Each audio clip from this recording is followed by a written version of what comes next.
Este espacio se ha habilitado para que haya un conversatorio entre ciudadanos, periodistas, con el expresidente y senador de la República, Álvaro Uribe Vélez, sobre el plebiscito que se votará el próximo 2 de octubre para dar como refrendado el acuerdo en La Habana por un sí o por un no. Quiero saludar a quienes nos acompañan esta mañana, al señor expresidente y senador de la República, Álvaro Uribe Vélez, al periodista J. Jairo Hoyos, director del programa Al Derecho y al Revés de Munera Itzman Radio, y a Óscar Morales, periodista de Telemedellín Noticias, subdirector del noticiero. Quiero agradecer inmensamente a todos ustedes poder estar hoy en Telemedellín, al comité promotor del no. Quiero agradecerle a Óscar, a J., a quienes nos acompañan aquí en el estudio, a todos los televidentes. Uno no entiende por qué a 5 días de elecciones tienen que hacer un show. Si ellos lo tienen acordado hace mucho rato y la firma ya la hicieron. Entonces, uno se pregunta, el gobierno negó publicidad para el no. A mí me preguntan muchos ciudadanos por qué hay un exceso de publicidad por el sí. Coaccionan a los empleados públicos, votaron al procurador. Además, le dicen a los gobernadores y alcaldes que van a tener recursos de regalías si votan por el sí. Le negaron recursos al no para hacer pedagogía. El presidente de la República no acepta debate. Nos invitó simplemente cuando ya todo estaba consumado. Dialogamos muchas veces con el doctor de la calle. Él no le dio acogida a uno solo de nuestros argumentos, y en lugar de debate aquí lo que ha hecho un festín, una recocha con el dinero de los colombianos. Y yo sí quiero darle un mensaje a las delegaciones que vienen, decirle a los chilenos y a los argentinos que el ejército colombiano nunca ha sido ejército de la dictadura. No vemos por qué lo tienen que someter a un tribunal de la FARC, por qué no le pueden dar a nuestras Fuerzas Armadas una alternativa de alivio judicial. Quiero decirle a los gobiernos centroamericanos que vienen mañana que ellos tuvieron insurrecciones civiles armadas contra dictaduras. Colombia ha sufrido un narcoterrorismo contra la democracia. Quiero decirle a España que ellos dieron ejemplo en el encarcelamiento de ETA. ¿Cuál es la razón para que vengan aquí a pedir impunidad total para FARC? Quiero decirle a los Estados Unidos que con su ayuda habíamos reducido a 47.000 hectáreas los cultivos ilícitos, están nuevamente en 200.000. ¿Por qué vienen a apoyar la impunidad al cartel de cocaína más grande del mundo? Quiero decirle a los peruanos que cada vez que allí resurge Sendero Luminoso, ellos actúan con autoridad. Nunca se les ha ocurrido darle impunidad a Abimael Guzmán. Quiero decirle a todos que vienen a patrocinar un acto político de un gobierno que no ha permitido el debate, que nos lleva a un plebiscito en condiciones altamente desventajosas. Y quiero hacerle esta reflexión a la comunidad democrática. ¿Por qué han tolerado las atrocidades de los Castro? ¿Por qué no han tenido fortaleza para exigir la salida de Maduro en Venezuela? ¿Y por qué vienen aquí a avalar un proceso de impunidad que pone a Colombia en riesgo terrorista, pone a Colombia en la posibilidad de ser una segunda Venezuela? Doctor Uribe, el presidente Santos justifica y legitima el interés de los países a nivel internacional, diciendo que esto va a generar inversión importante para el país y que eso mismo podrá ayudar a subvencionar todo lo que viene después del plebiscito, Usted me pone en el tema económico, J. Quiero decirle esto, el país está hoy mal. ¿Qué se suma ahora? Más impuestos a los colombianos. El acuerdo implica más impuestos y más impuesto predial y otra reforma tributaria. Amenazas de expropiaciones, todos los riesgos de expropiaciones y más dificultades. Chávez y Castro empezaron con el sector agropecuario. A las sociedades urbanas eso no les causó preocupación. Chávez expropió más de 5 millones de hectáreas. El pueblo de Venezuela, que era gran productor de alimentos, hoy no alcanza a consumir sino lo que puede importar. Pero no se quedaron tranquilos con el sector agropecuario, siguieron con la industria, con los servicios. ¿Cuál es el resultado? Hoy tienen más pobreza que la que había en 1998. O sea que aquí hay un enorme riesgo de llegar a una economía chavista y así nos sigue yendo, nos puede ir mucho más mal. ¿Sabe qué puede pasar políticamente? Que en algún momento los ciudadanos digan ante una crisis social profundizada, digan lo siguiente: bueno, no queremos más santos ni parecidos, y que digan vamos a ensayar los Timochenko a ver si nos va mejor. Ese presupuesto no se puede desestimar, estimado Jota. Doctor Uribe, ¿no es suficiente garantía para que se dé cumplimiento a esos acuerdos, para que haya un acuerdo de paz transparente ante el país, teniendo en cuenta que hay tanta participación internacional? El referendo tramposo de Chávez de 2003 lo avaló la comunidad internacional y lo avaló OEA, y hoy se arrepiente. En 1993 hubo algo parecido. Hubo una gran fiesta en El Salvador, porque firmaron los acuerdos. Fue a Naciones Unidas, Estados Unidos, todo el mundo. Fue la noticia internacional del momento. 1993, hace 23 años. Hace 5 semanas se cayó la ley. La Corte Suprema de Justicia de El Salvador encontró que esa impunidad total era inadmisible. Los militares entrando a la cárcel, la guerrilla en el poder, la economía de El Salvador totalmente paralizada. La guerrilla no se tomó el poder sino 16 años después de ese acuerdo. Lleva 7 años en el poder, un desastre. Están viviendo de los giros de las familias salvadoreñas desde los Estados Unidos. Ahora me preguntaba Kofi Annan, el secretario general de Naciones Unidas, por teléfono, bueno, pero si van a cumplir con los requisitos de la Corte Penal Internacional, no. Porque usted encuentra, primero, hay una cosa muy grave para Colombia. Este gobierno ha aceptado que el narcotráfico, que en Colombia ha sido fuente de terror, en este caso de la FARC, sea considerado delito político. Esto es, sin sanción doméstica, sin extradición, con elegibilidad. También el asesinato y el secuestro de soldados y policías, integrantes de unas Fuerzas Armadas democráticas. Y cuando le preguntan al gobierno por los otros delitos atroces, como la violación de mujeres, la FARC, se conocen denuncias de 6.800 casos de violación de mujeres, reclutamiento de niños. Se conocen denuncias de 11.700 casos. El gobierno dice que ese delito no es amnistiable. Y eso le dicen a la Corte Penal Internacional. Pero en el artículo 60 aparece lo que yo llamo una amnistía disfrazada. Porque a la FARC le basta reconocer el delito para no ir a la cárcel. El artículo 36 les da elegibilidad política. Algunos me han dicho, no, si van a la cárcel. Irían a la cárcel si reconocen el delito tarde. O si no lo reconocen y se los prueban. Pero si lo aceptan, no van a la cárcel. ¿Qué es eso, estimado Oscar? Eso es amnistía disfrazada. La niegan en la teoría, la conceden en los hechos. Y eso puede crear una gran inestabilidad, además del mal ejemplo. Mira lo que pasó en El Salvador. ¿Quién iba a pensar que eso se iba a caer después de que allí se dio toda esa celebración? No me olvide al final contarle una historia que oí en La Guajira. ¿Usted cree que qué es lo más importante del sector agrario que está impactado ahí? Primero, la FARC ha sido verdugo del sector agropecuario, porque tienen que negociar con ellos el futuro del sector agropecuario.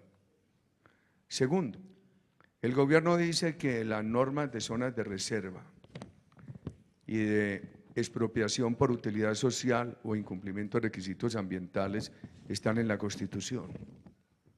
Gobierno, por favor, ¿qué llevan de nuevo a la Constitución? Toda la motivación. Y toda la motivación que han acordado con la FARC es una motivación expropiatoria.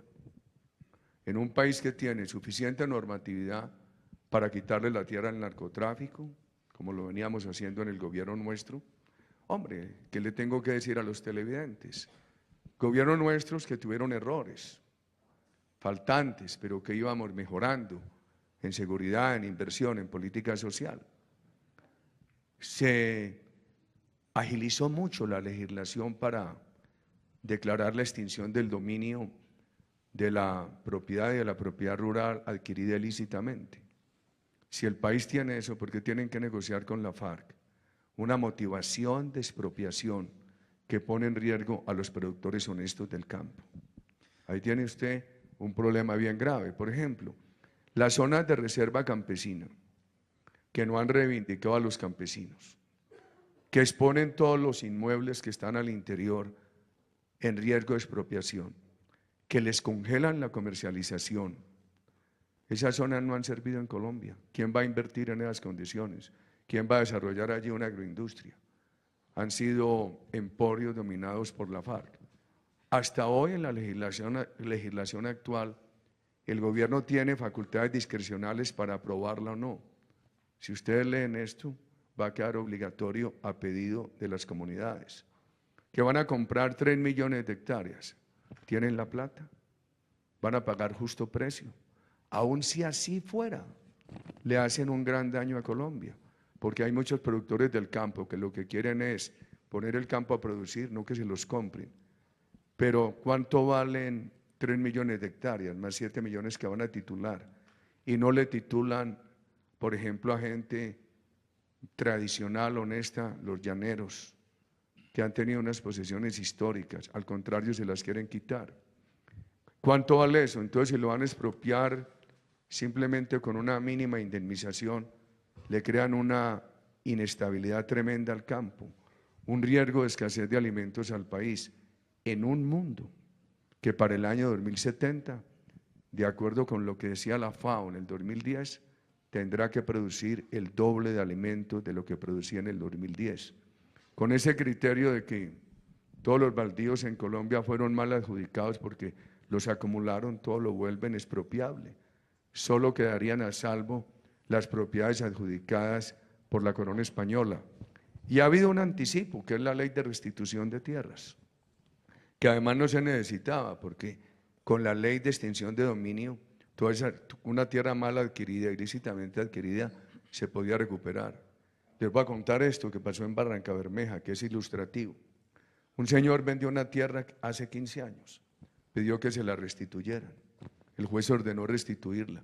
Y en la sentencia el juez cuenta que le preguntó al señor en el proceso, cuando usted la fue a vender, le contó a su comprador que usted estaba amenazado. Dijo, no le conté, no me la hubiera comprado.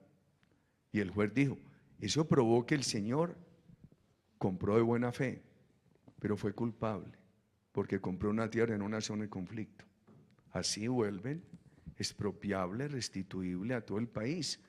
Doctor Uribe, con ese tema de la expropiación, que es, digamos, como uno de los puntos que más han criticado los promotores del no, pues a uno le queda una duda y es, el gobierno ha sido enfático en que primero no va a expropiar tierras, además ha dicho que va a impulsar nuevos proyectos agrícolas y esta semana, por ejemplo, hablando con el viceministro de las TIC, que es el promotor del CIE Antioquia, decía que uno de los grandes logros que se tendría con ese punto en el tema agrario es que se podría empezar a impulsar mucho más el producto agrícola de esos campesinos, incluso con comercio internacional. ¿Tú crees que entonces este país necesita entregarle a la FARC la posibilidad del desarrollo del campo?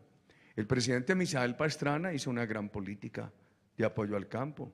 Estaba contenida en la ley quinta de 1972. Déjame decir esto. La ley agroingreso seguro de nuestro gobierno fue excelente. Favoreció 380.000 productores, más del 90% pequeños y medianos. Hubo 6 casos de corrupción no imputables al gobierno. Eso se estaba corrigiendo. ¿Por qué la pararon? Y ahora le entregan a FARC, el verdugo del campo, que el futuro agropecuario del país. Santos no dijo al principio que no iba a haber reforma agraria. Y esto, que no lo debieron negociar, además lo llamaron no desarrollo rural, sino reforma agraria. Aquí porque no hay un tema que tienen los llaneros. A los llaneros les gente tradicional, 3 generaciones de poseedores de tierra allá, hoy están amenazados que se las quitan a todos. Presidente, le voy a pedir, hay 2 preguntas. En caso de ganar la opción del no, ¿se puede hacer algo para lograr una paz estable y duradera entre los grupos al margen de la ley o la solución está en un combate militar? Primero, Colombia siempre les dio oportunidades. Incluso la política nuestra de seguridad democrática no era, como algunos dicen, una política de tierra arrasada. Fue generosa con los reinsertados. Los reinsertados rasos, tanto de la FARC como los paramilitares, no fueron a la cárcel. Fueron a la cárcel por periodos hasta de 8 años los cabecillas. Y mis críticos decían, es que 8 años es muy poco para los paramilitares, y tenían razón. Pero ahora son los mismos que dicen que no debe haber un día de castigo carcelario para la FARC. Entonces esto no lo podemos poner entre paz o guerra. ¿Por qué nosotros tuvimos que decidirnos por el no? Porque la abstención dejó de ser competitiva. Porque cuando bajan el umbral del 50 al 13% y basta con 4.400.000 votos por el sí para que gane el plebiscito, en un país de 50 millones, la abstención deja de ser competitiva. Hombre, recuerdo yo de la mano de mi madre en Salgar, Antioquia, cuando el plebiscito del Frente Nacional era un país de 14 millones de habitantes. Hubo 4.169.000 votos por el sí. Es una vergüenza lo que hizo Santos. Bajar ese umbral del 50 al 14, al 13. ¿Qué tal que yo lo hubiera hecho en el referendo contra la corrupción de 2003? El referendo que proponía reducir el tamaño del Congreso, que proponía la muerte política de los corruptos. Esto no tiene sino una pregunta. ¿Por qué no le preguntaban a los colombianos aquí, usted aprueba el capítulo de justicia? Seguramente muchas colombianas se habrían dicho, mire, yo apruebo la paz, pero ese capítulo no. El plebiscito no debió haber sido una sola pregunta. Por supuesto, es que son temas tan diversos, John. Entonces, Jota, le diría a una mujer, ¿cómo voy a aprobar yo que no sancionen a los violadores de mujeres? A mí me decían en Moniquirá, Boyacá, hace poco, que en ese departamento hay muchos muchachos en la cárcel por actos sexuales abusivos contra la mujer. Por una ley de nuestro gobierno que sacó Fabio Valencia, ministro, que endureció las penas. ¿Sabe qué pasó? Hoy le preguntan a uno, ¿y por qué los mayores violadores no van a ir a la cárcel? Que son estos los mayores cabecillas de la FARC. Súmele que el Consejo Electoral dijo que no hay espacio para la abstención. Prohibió el voto en blanco, no hay renglón.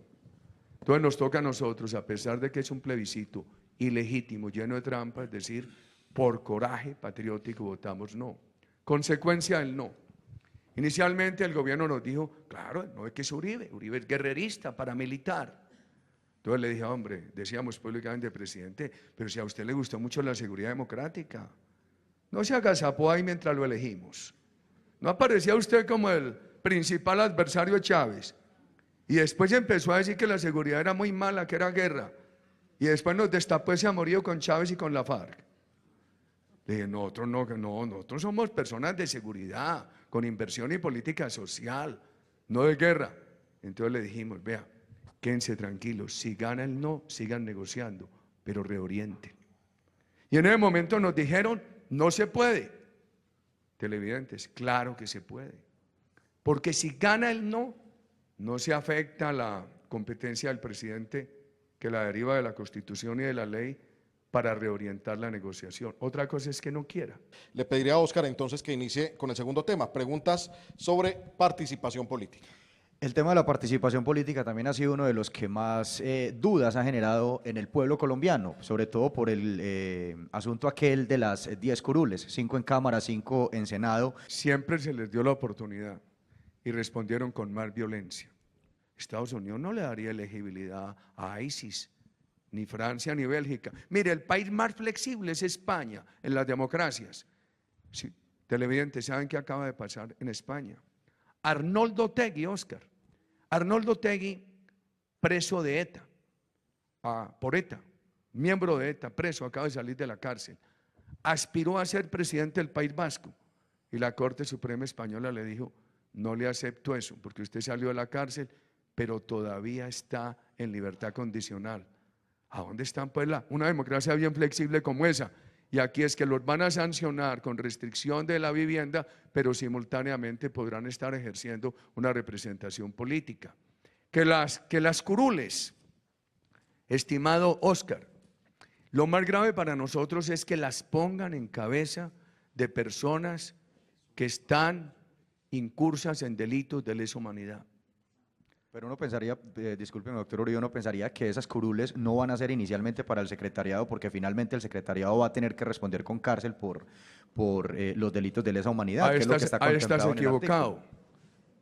Que vas a tener que responder el secretariado por cárcel por delitos de lesa humanidad. Es la duda que se tiene, es la pregunta que uno se hace. No tengas esa duda, porque el artículo 60 dice claramente que si al comparecer ellos a la justicia transicional reconocen la verdad y además la justifican, van a decir, ustedes ¿por qué asesinaron a la comunidad de Bojayá?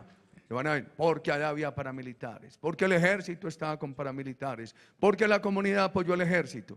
Y a esa comunidad la arriaron como vacas, la confinaron en la iglesia y la mataron. Y no tienen ni que justificar el crimen. Oscar, lee el artículo 60. Les basta con aceptarlo. Pero es muy importante aclarar eso y seguir con lo de las curules. Le basta con aceptarlo y no van a la cárcel. Aún si fueran a la cárcel, porque no lo aceptaron y se los probaron, o porque lo aceptaron tarde. ¿Sabes qué dice el artículo 36? El artículo 36 dice que en ninguna circunstancia hay restricciones de los derechos políticos. Esto es, podrían estar en la cárcel o podrían estar en una restricción de residencia, simultáneamente ser elegidos y atender la representación política. El tema que más nos preocupa a nosotros es el premio a la representación política a los responsables de delitos atroces. ¿Ustedes se imaginan que yo hubiera dicho, Carlos Castaño, Salvatore Mancuso pueden ser presidentes de Colombia? Entonces, ¿por qué Timochenko y esta gente? Pero vea otro tema, que yo le hubiera patrocinado con los recursos de los contribuyentes un partido a los paramilitares.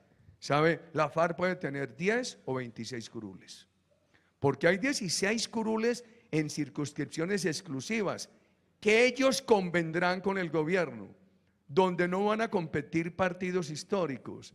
Ellos pueden arreglar para ganarse las 16 y entonces así ajustarían 26. No le asigna importancia a esto.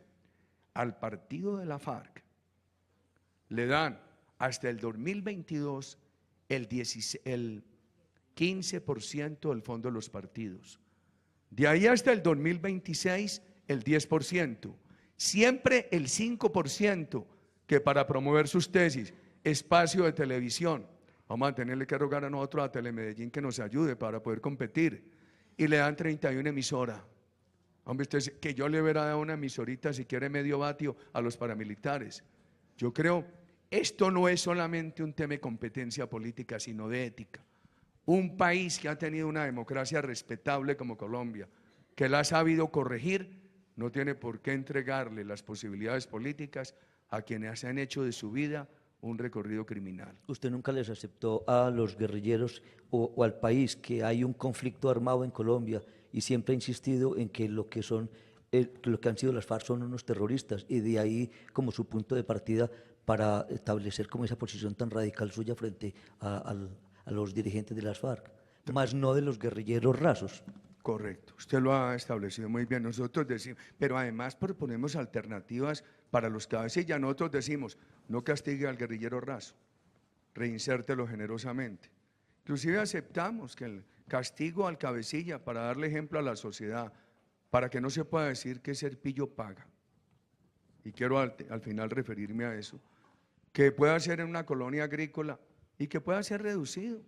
En mi gobierno me criticaron mucho porque los paras que iban a la cárcel iban 8 años, también extradité otros, extradité 14. Aquí no hay extradición para el cartel de cocaína más grande del mundo. Yo nunca lo anticipé que este Santos fuera capaz de entregarle la Constitución colombiana a la FARC. Y uno veía que el doctor Humberto de la Calle es un arquitecto jurídico. Nunca pensé que él fuera capaz de idearse ese, ¿cómo lo llamo yo para no ser muy duro? No le hagamos trampa, esa trampita, ¿cómo le digo?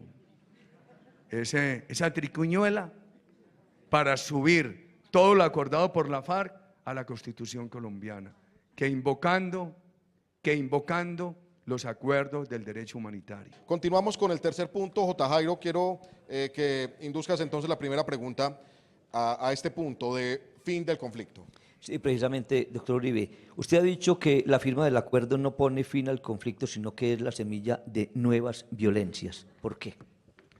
Cuando le perdonaron la extradición a Pablo Escobar y se hizo todo ese proceso de 1991, se le dijo al país: se acabó el narcotráfico, se acabó la guerra, se acabó la violencia. Le advirtieron a la FARC que era terrorista. ¿Qué pasó? Se creció el narcotráfico, la FARC, el ELN, los paramilitares. La impunidad total es la madre de nuevas violencias.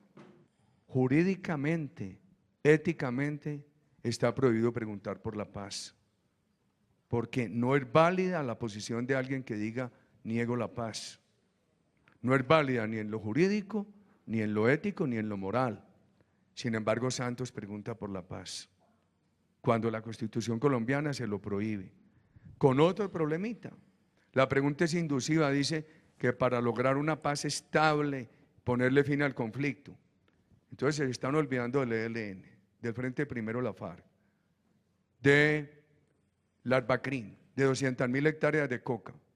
Usted sabe que nos dijeron de la Cruz Nariño, de San Pablo Nariño, la semana pasada: no manden aquí personas ni vengan ustedes a hacer campaña por el no. Aquí el ELN ya incorporó a los de la FARC y prohíben hacer campaña por el no. Déjeme hablarle de consecuencias del sí. Yo he dicho, el país está en un momento difícil. El sí trae más perjuicios, el no por lo menos trae un beneficio. ¿Por qué trae más perjuicios el sí? Porque todo esto lo suben a la Constitución. Porque inmediatamente el presidente de la República empieza a ejercer unas atribuciones que le permiten, por decreto, llevar todo lo que es materia de la ley al ordenamiento jurídico, por decreto. Entonces, por decreto él maneja el enfoque de género, que para este gobierno es ideología de género. Por decreto maneja el tema agrario, por decreto maneja vivienda, salud, y todo lo suben a la Constitución. En estas dificultades, ¿cuál es el beneficio del no? Que por lo menos le da a la FARC la primera señal y al gobierno de que hay que corregir acuerdos. ¿Qué proponemos nosotros? Mire, denle protección a la FARC, exíjanle al mismo tiempo un cese total de actividades criminales, pero que incluya la extorsión y el narcotráfico, que no los ha cesado, y busquemos que se corrijan los acuerdos. Dicen dos cosas: la campaña del no es Uribe, tiene que ganar el sí para derrotar a Uribe. Hombre, la campaña del no es de muchos colombianos, de diferentes partidos. Los del no le decimos a los del sí, se los digo a través de Telemedellín, solidariamente. Nosotros los del no también queremos la paz, pero no estamos de acuerdo con estos textos. Y alguno dice: me ha tocado un debate duro en estos días, usted no sabe lo que fue eso antier en Ibagué, creí que me iban a linchar, pero salió bien. Ustedes saben que cuando yo nací me quitaron la reversa. Yo dije: no, aquí vámonos para adentro en este patio de esta universidad. Y dije: argumentos. Mucha me tiró un objeto y dije: lanzame argumentos. Los otros me insultaron, si me van a insultar, insúltenme cortico, que aquí hay que tener tiempo para los argumentos. Le pido al Espíritu Santo que nos ilumine argumentos y que me tenga la piedra amarrada. Y terminar esta campaña solamente con argumentos. Entonces, a los que dicen que gane el sí para que se acabe la carrera política de Uribe, les he dicho: hombre, no se preocupen por mí. Tengo 64 años, he vivido 128, tengo este pelo irreversiblemente blanco. Plátano maduro no vuelve a verde. Preocúpense por el futuro de Colombia. Eso es lo que nos preocupa, el futuro de Colombia.